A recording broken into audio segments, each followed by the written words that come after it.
how we should actually use the online world to find reasonable and balanced information and data rather than going downstream to the world of Dr. Google. Yeah, Dr. Google has its pros and cons. We all ready? Yes. Perfect. Not at all. Not at all. All righty.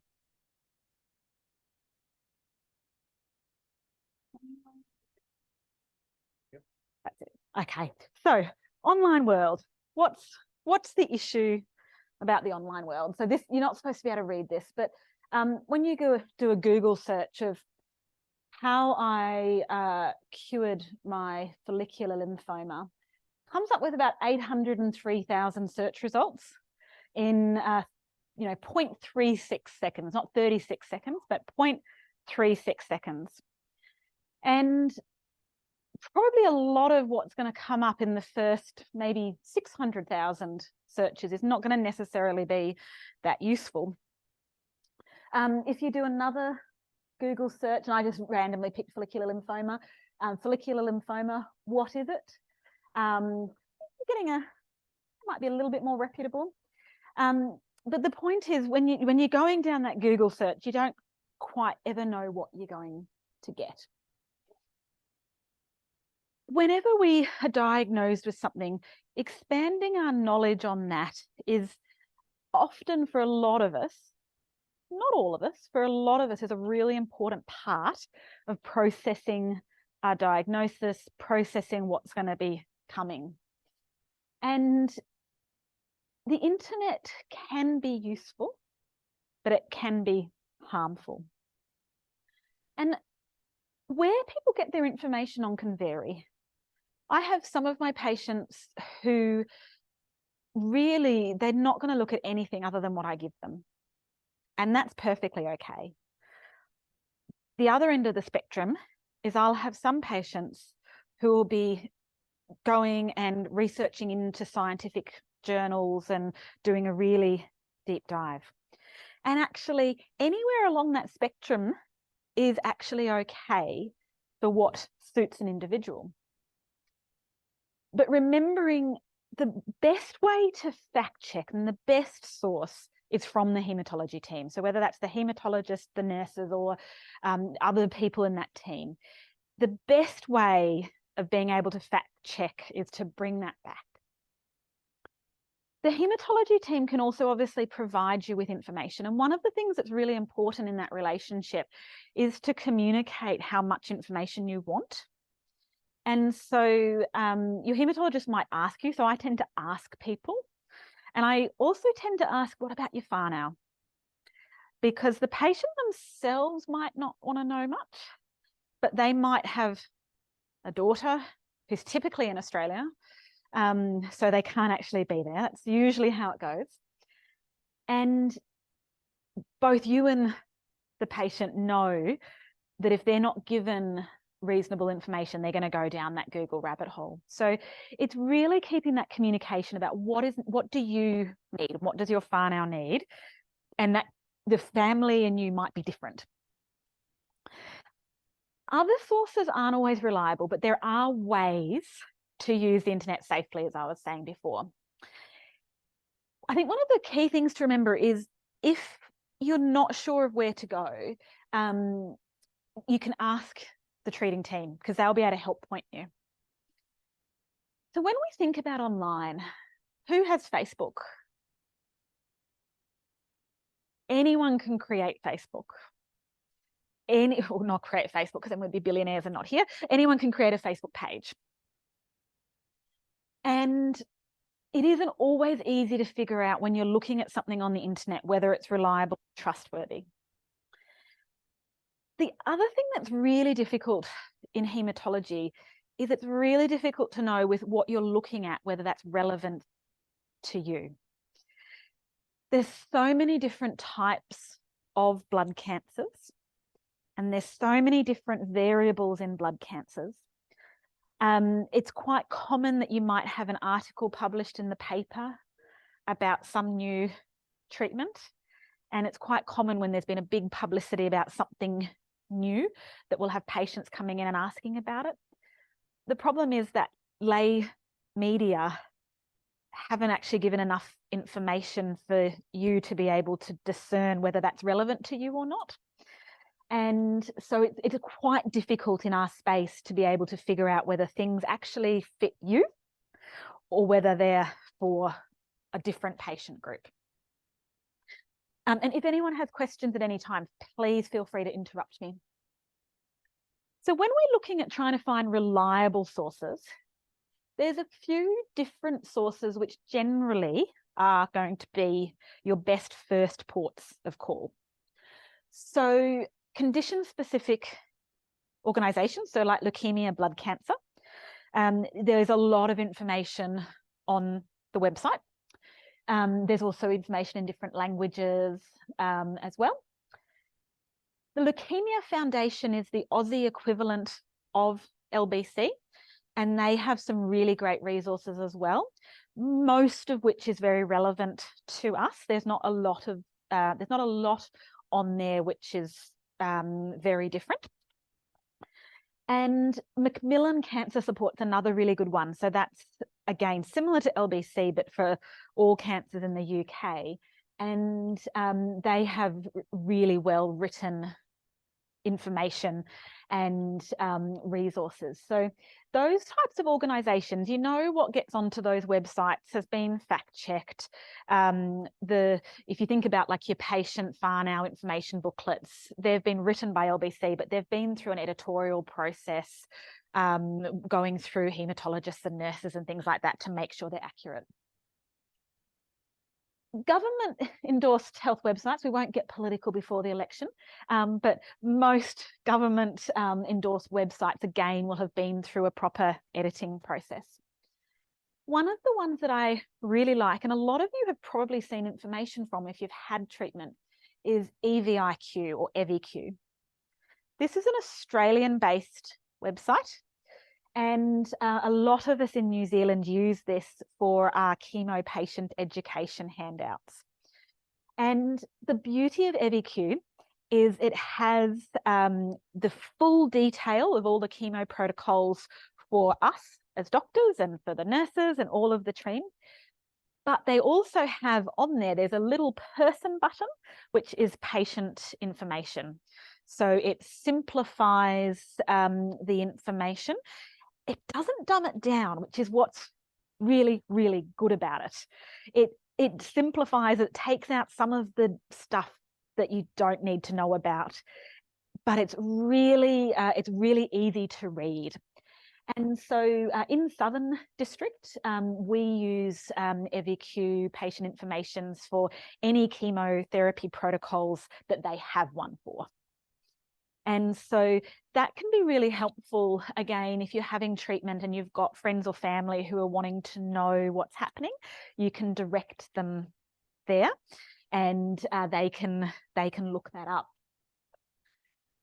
Healthify and the Ministry of Health. Healthify is a New Zealand website. It has a lot of generic health advice rather than specific to haematology, but it has a lot of good information. And then the Ministry of Health is, you know, that's best for things like, you know, oh, what's happening with the COVID vaccines? Because half the time it would be a patient telling me what the government's latest announcement was, because we'd be seeing patients and then they'd suddenly announce what was happening with COVID vaccines. So the Ministry of Health sort of tells us what the government are doing. There's then some commercial-based guidelines, and I've put on here up to date because this is incredibly good. It is a paid platform, but I can't imagine there'd be a single haematologist who doesn't have access to it, because all the districts have access to it. Up to date, again, it has very in-depth for the haematologist level, but then it has patient handouts. It's American-based, but it's very balanced. And this is the kind of thing that if, say, you might have the LBC booklet and you're feeling like, actually, I want a bit more information than that, you could ask one of the nurses or the haematologist to print you out the information from up to date. And I find it useful as sort of that next level of information. Unfortunately, that is one because it is paid. It's hard to access directly. And hopefully, if any of you have already had treatment, you probably would have been given information from 1, 2, 3, or even more of these in that initial diagnosis step. But it's really important to remember, other than the up-to-date, all the rest are freely available. So they're really good to be able to direct people to. So just looking through a few of the things. So LBC, you're all here, so you've probably made your way there. Leukemia Foundation, so this is the Australian one, so that's how their page looks. Macmillan, that's how that one looks. This is the EVIQ page. So to search this, you literally just go up to the search up the top, type in the chemotherapy you're looking for, or if you're not sure, you can go to the hematology tab and then you can select your lymphoma or leukemia or myeloproliferative disorder type, and then that'll give you a list of all the different chemo options. So it's quite easy to navigate. That's Healthify, and then this is up to date. So there's loads of patient education material on there. When we have a look at social media is a bit of a minefield. You might walk through it and come out the other end unscathed. You might step on a mine. There's lots of information available. Not all of it is accurate. A lot of it isn't given by experts. And often the approach to social media, which is best, not just related to hematology, but I think probably in everything, is having a healthy skepticism. If something sounds too good to be true, it probably is.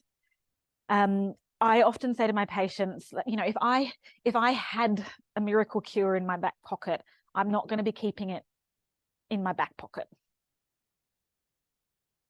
If there is a treatment that I can give that will make things better and we can give it, we're going to give it. And so it's having that healthy skepticism about what you see on social media.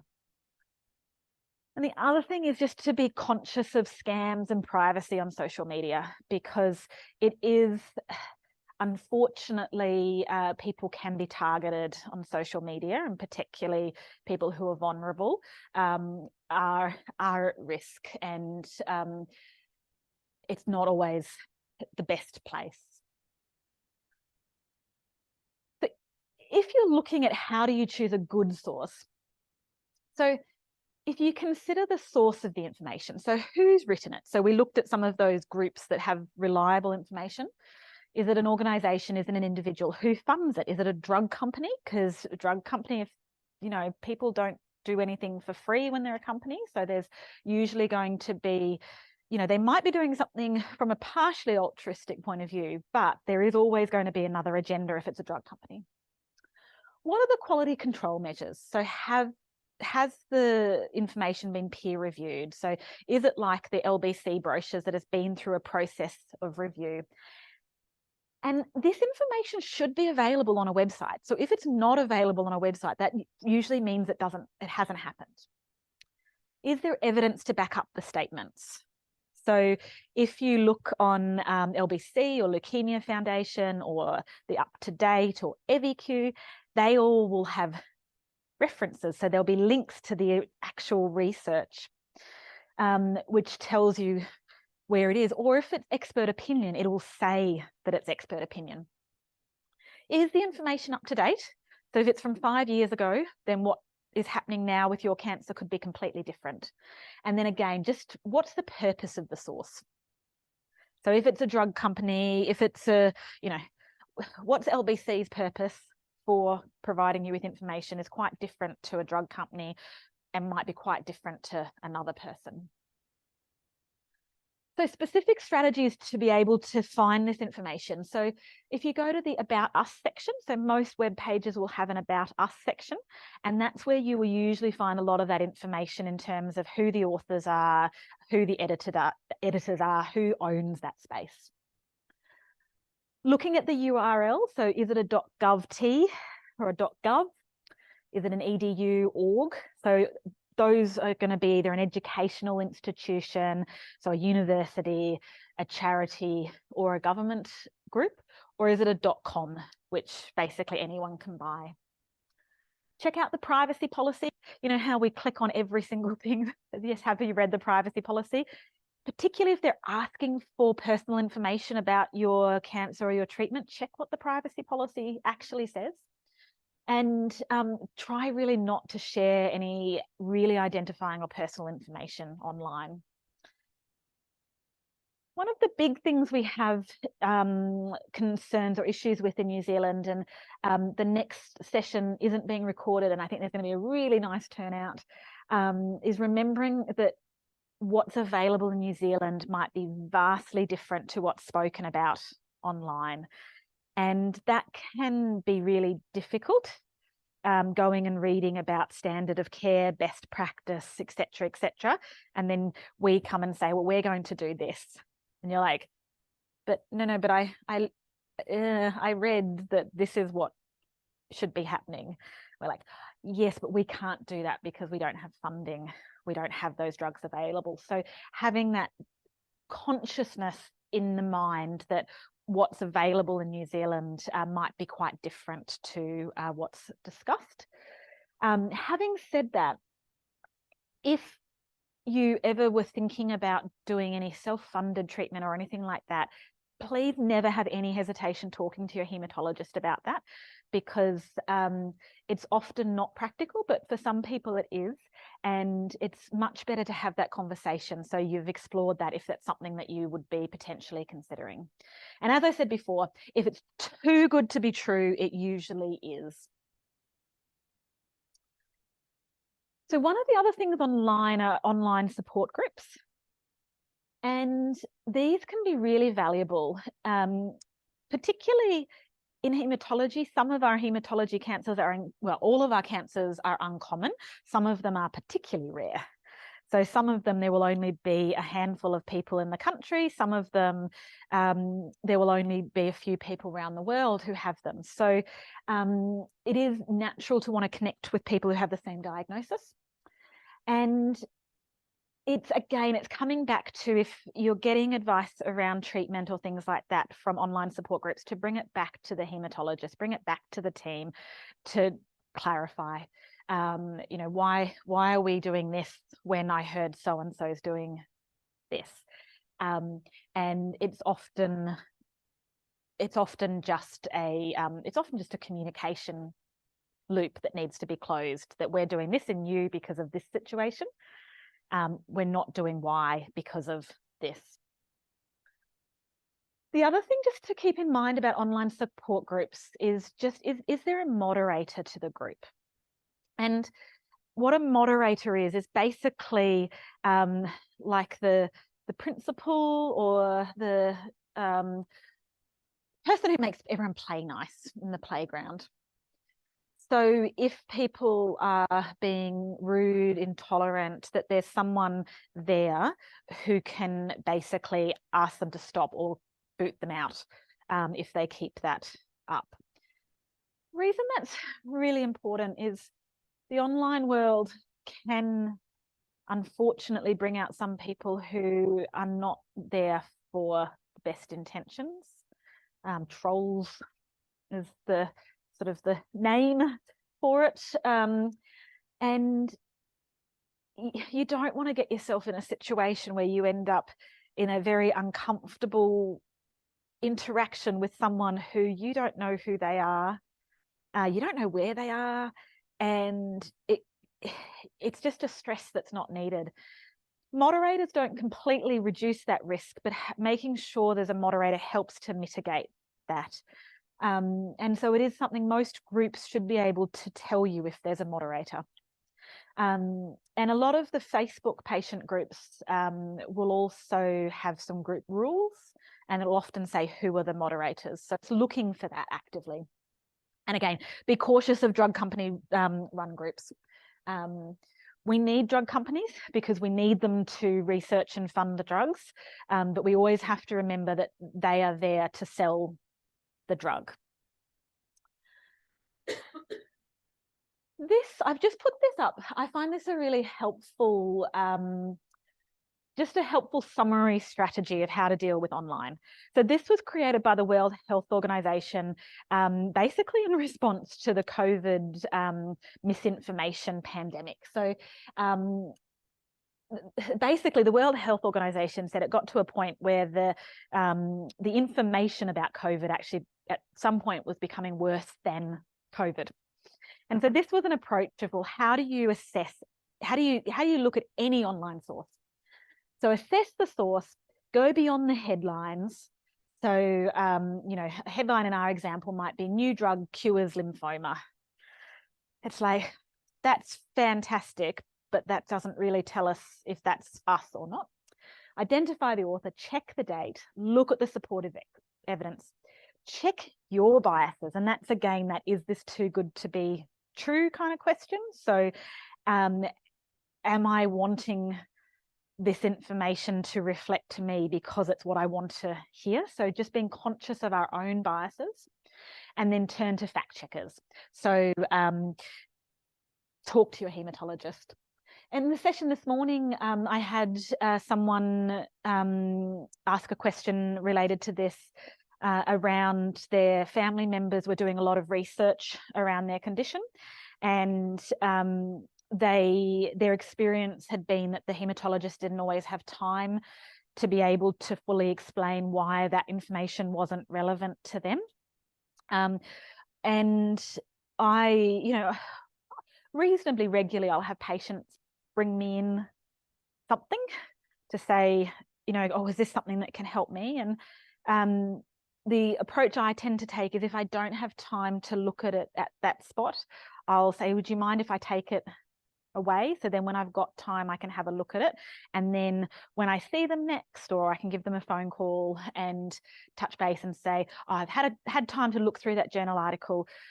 The reason this isn't, you know, we're not looking at that treatment for you is that this is using this is a particular subtype of AML, or this is whatever is different. Because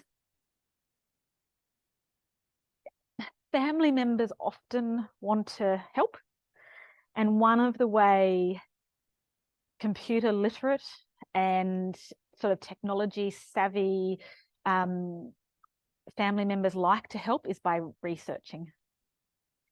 And that's not a bad thing, but it does have to be brought into that circle of communication. What I find helpful is, particularly whether it's yourself or whether it's a family member, sort of that daughter who's in Australia, it's quite common that the family member who's separated geographically struggles a bit more and are more prone to doing the deep dives. Asking if you could have an appointment with them on Zoom so they can actually have conversations directly with the hematologist. I do that quite regularly with people. I always offer that when there's family members overseas, that we can either have them on the phone or have video conferencing together. Which leads us to telehealth. Who here has not had an appointment via telehealth? A couple, okay. Telehealth, actually, before I go into telehealth, did anyone have any questions about sort of that internet searching or going down the rabbit hole? Yeah, so it's really just about keeping an open mind. Yeah, so telehealth has become incredibly common post-COVID. If you haven't had a telehealth appointment, most people at some point will. When we talk about telehealth, it's really any type of technology interaction which isn't face-to-face. So it can be a phone call, it can be Zoom, it can be Teams, anything like that. And in my setting, so I'm based in Dunedin, and about half of my patients are out of Dunedin. Some of my patients are up to 4.5 hours away. And so not having to travel in for an appointment regularly can be very helpful. It also means that it keeps that availability even if you're unwell with a virus or something. So there's lots of reasons why telehealth can be used. As I said before, I sometimes do telehealth now where myself and the patient might be in the room together, but we might have a family member on the phone or on video. But sometimes it might be just myself and the patient. Sometimes it might be myself, but the patient may be with their GP. If there's a complicated patient where you know that you're going to need them to be examined, that can be really useful. So there's lots of different ways it can look. And it doesn't replace face-to-face appointments. So it's not a complete replacement. I sometimes have to say that to my patients who live out of town. This doesn't completely mean you never have to come to Dunedin again, but it does mean there's another option, particularly for us in the middle of winter when the road's closed. It's like, actually, if you can't get over the hill to get to us, it's not the end of the world. We can still have our appointment. Just some tips around what to do before the appointment. And some of these might sound really straightforward, but I've had some quite entertaining clinics. If you don't want to do telehealth and you're given a telehealth appointment, first thing to do is contact the department and say that you don't want to do telehealth. So it's always opt-in. You need to consent to telehealth. So all of the districts have policies around this, and you need to consent. So if you don't want to do telehealth, you can decline. So that's really important to know. Check your equipment. I know that sounds really obvious, but the number of patients who I'd had, like, oh, I just got this new computer and I realized it doesn't have a built-in webcam. I literally had that about 3 weeks ago.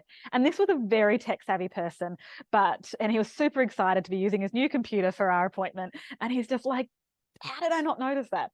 So check your equipment and check the technology. So make sure that actually everything's working. The next step, I think, is in some respects the most important thing, is make sure you know who you're going to call if there's a problem, because it's not uncommon that there's problems. And so know the number of who you're going to call. It might be the department secretary, it might be the nurse, but know who to call if there's a problem. My general approach is, if I haven't been able to link up the video conference with someone for 5 minutes, I generally ring them on their mobile, and then generally in the background you hear, oh, I knew it would have to be you, Kathryn. I'm just here. I can't find the right button. And then you can talk people through it. So if there's problems, just know who you're going to call to troubleshoot. Think about who else you might like there. So same as an in-person appointment, you can have a support person with you.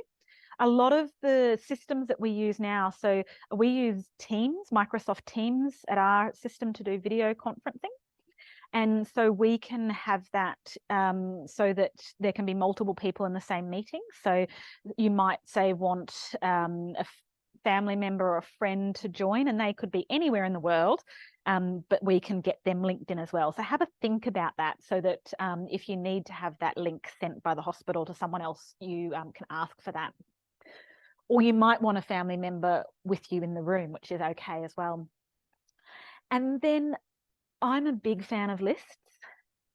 And I think in telehealth, it's even more important to write a list about what you want to cover. It's a slightly different interaction to when you're actually seeing someone face to face. And I do feel it's more prone for people getting distracted and forgetting to ask something. So I encourage all my patients to have lists of questions in face-to-face visits as well, but I think in telehealth it's more important, just because it's a different dynamic.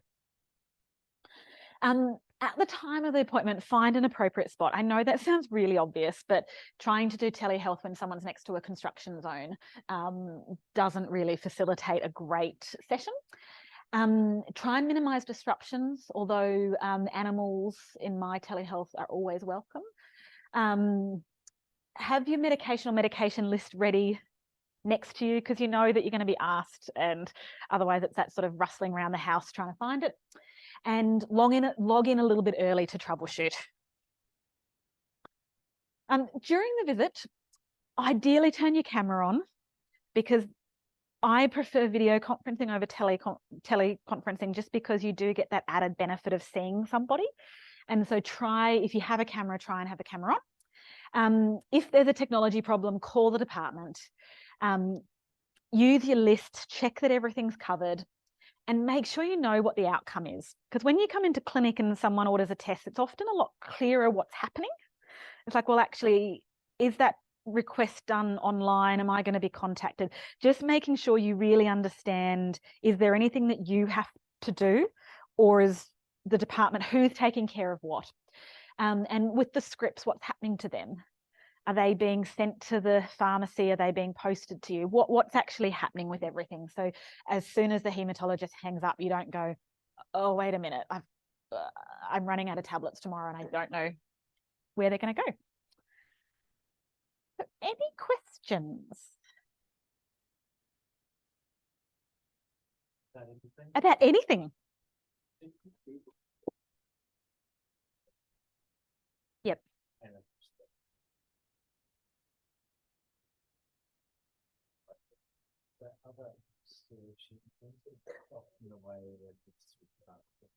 Yeah. So the question was around others. Yeah. Yep. Yep. Yep.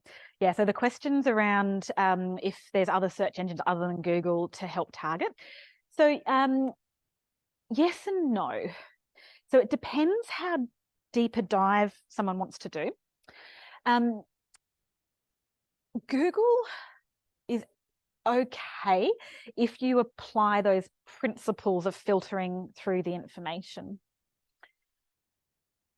Google Scholar, so Google has Google and has Google Maps that has all those different things. One of the things it has is Google Scholar. If you're wanting to do a deep dive, Google Scholar can be actually quite good. So that actually looks at, that actually goes to the evidence. So that takes you to journal articles. And that can be quite good.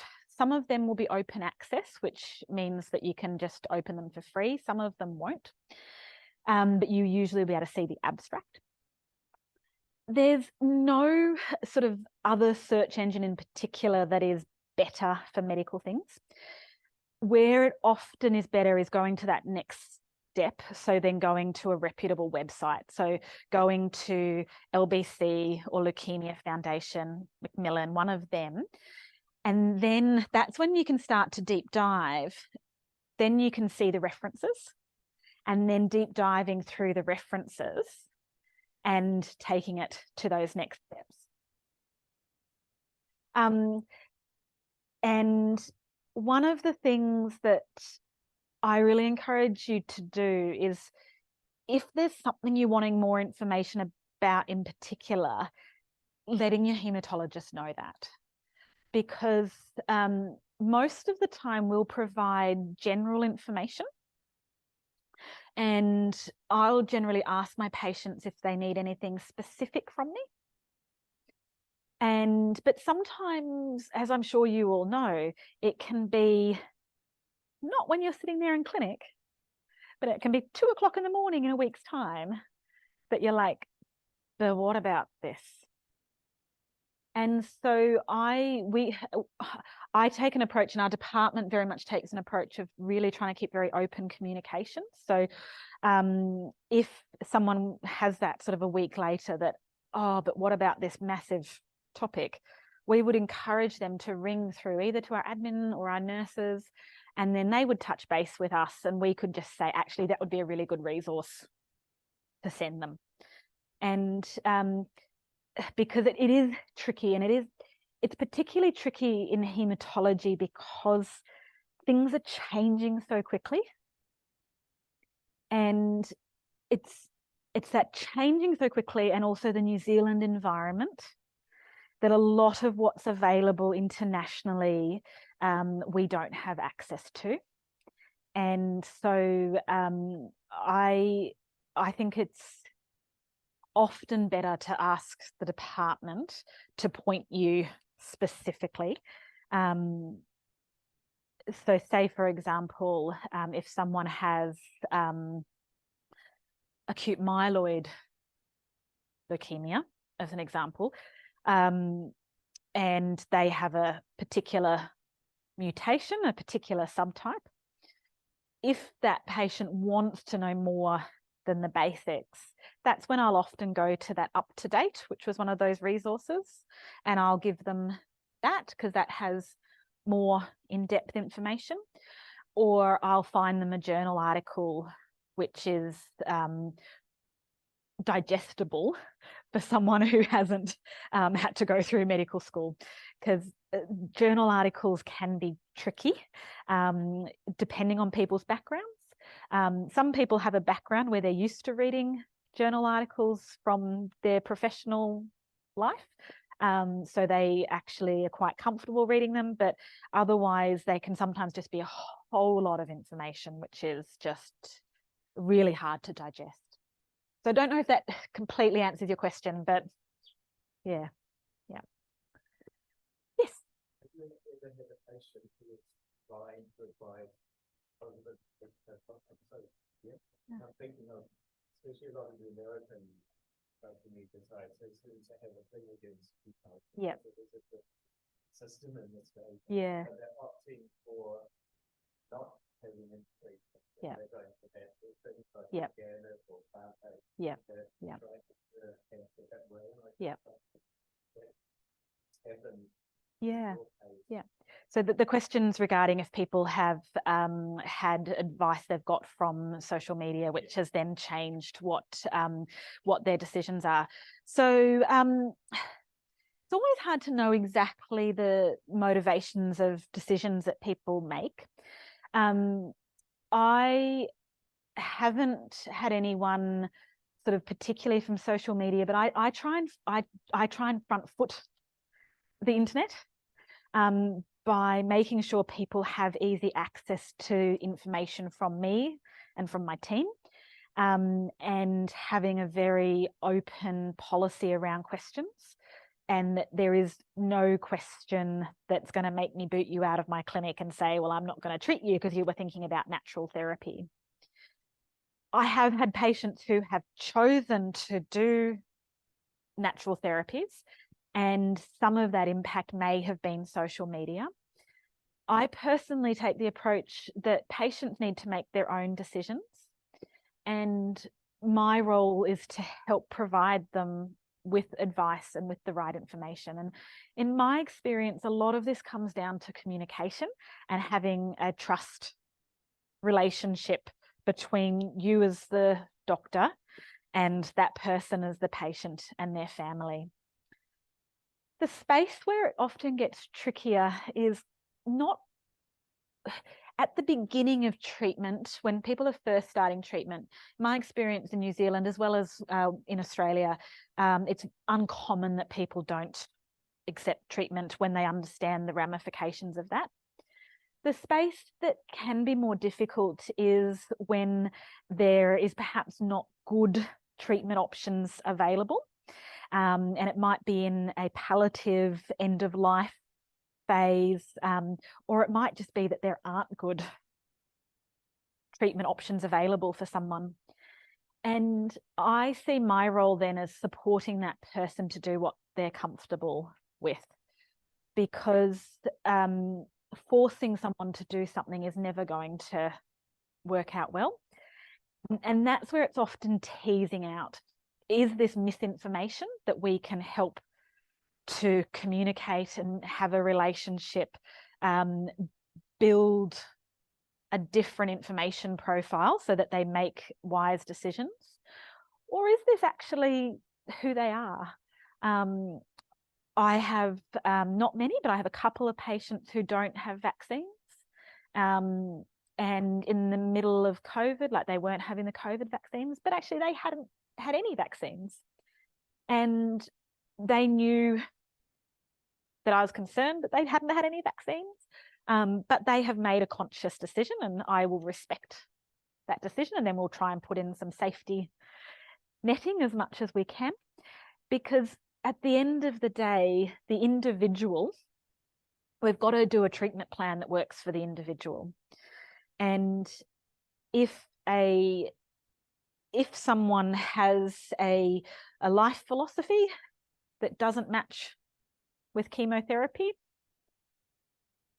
that's actually okay. as long as they've got information so they can make a proper informed decision. And that's where social media can be a rabbit hole. Yeah. Does that answer your question? Just I had a colleague who took Mexico. She actually had a painful feel. She had been organic, had old body, so she probably was going to work. I sort of see she would have known she could have had it, Yeah. and that might have saved her life. Yeah. Chose to go. Yeah. Yeah, so the comment was just around experience with someone who has chosen to take an organic route or overseas treatment. And it is, I think it's one of those situations where the key thing is that relationship.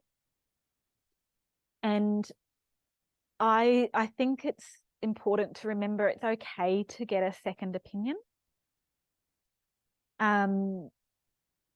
It's not common. Most of the time, most of our patients are really happy with the relationships we have. But sometimes there will be someone who will need to see someone different to get information from a different source. And I know that as a patient, it can seem confronting to be requesting a second opinion, because there's a whole lot of different emotions that go into it. My opinion is, if a patient of mine wants a second opinion, I'm always more than happy for them to get that.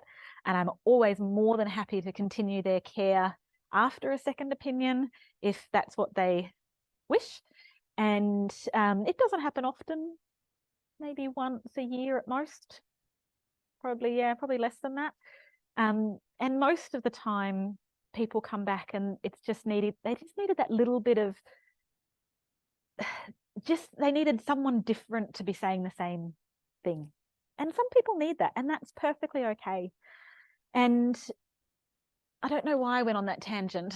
There was something that sent me on that tangent. But again, I think it's about making sure you have that right relationship. That's what led me on that tangent. If you feel like you can't ask questions of your hematologist, or if you don't feel like there's a relationship there, it is perfectly okay to be asking to see someone else. And we don't take offense, because just like in real life, sometimes everybody is not a perfect match. And it's one of those things that it's important to remember that there is no offense taken. And sometimes someone can just, particularly when it's around accepting or refusing treatment, sometimes someone can just have a fresh start and come from a different angle, and that will actually help that patient to reconsider what decisions they've made. And that's that's really quite okay, because at the end of the day, what we all want is the best outcome for the person who's there, whatever we need to do to get that best outcome for them. I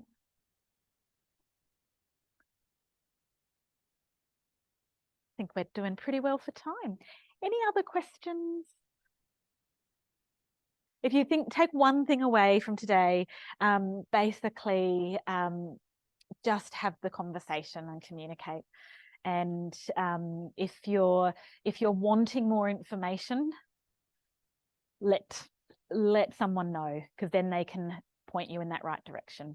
And particularly if you've got family or friends who are separated by geography, again, ask for where can I send them so they don't go down that rabbit hole.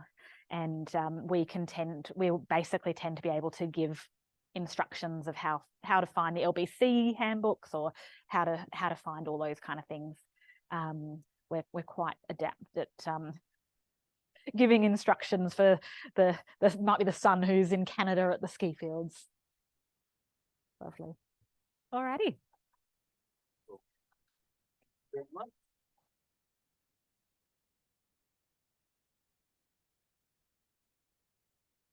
I've got a little something from us here for you as well. Oh. Stop that. I don't want to go like get into your camera.